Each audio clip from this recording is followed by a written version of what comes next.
This video is sponsored by the SMSU Alumni Association, and joining us now is head coach of the Mustangs, Cory Sauter, here on Saturday morning following third day of practice for the Mustangs. And Coach, exciting to be out here again. We talked about it last week, how great it is to be back during the football season, but now you're on the field, and give me your thoughts here after the first few days. Well, so far so good. We had two really good practices just in helmets on Thursday and Friday. As you well know, we canceled our conditioning test, and we wanted to get an extra practice in for our guys, and so we definitely got a lot of work that evening. So two days of helmets, and then we went into shells here this morning, and shells is simply helmets and shoulder pads, and we're still trying to figure out how to practice with just helmets and shoulder pads. Some of our younger guys still need to understand that we have to stay up and stay healthy, and that ultimately we have to win our first game, and it's not a practice where we're trying to beat our own guys up. So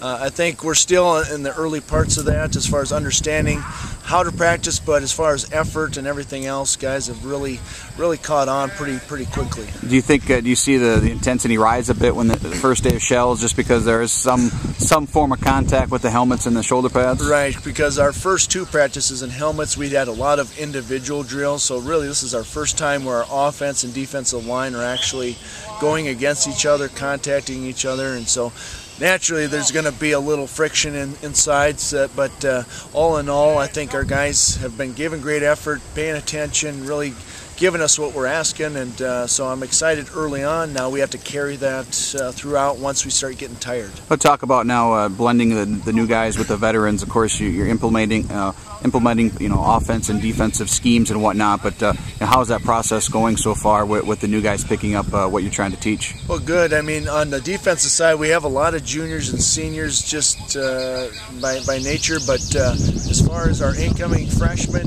there's about 8 guys that potentially could contribute this year. Realistically, maybe 4 will play, so we'll see. We'll have to find out here in the next week or so, but we've been filtering those guys in with the ones and the twos, and kind of throwing them into the fire, so to speak, and just kind of seeing where they're at, and so far they've handled it pretty well.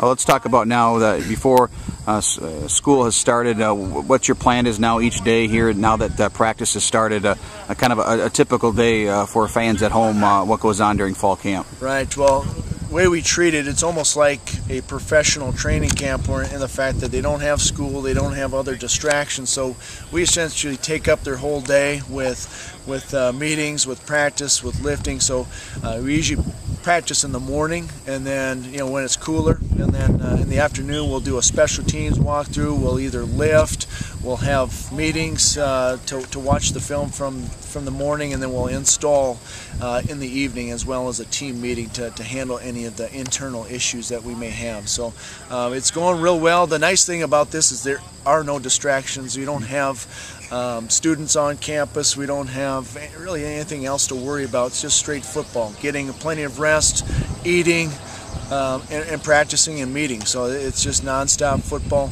and that will change here once school starts, obviously, but we've got to get as much work done now, because we well know that once guys come back to school, that there will be other additional duties that they have to fulfill academically. Well, Coach, thanks for the time. We'll talk to you in a few days. All right, thanks, Kelly.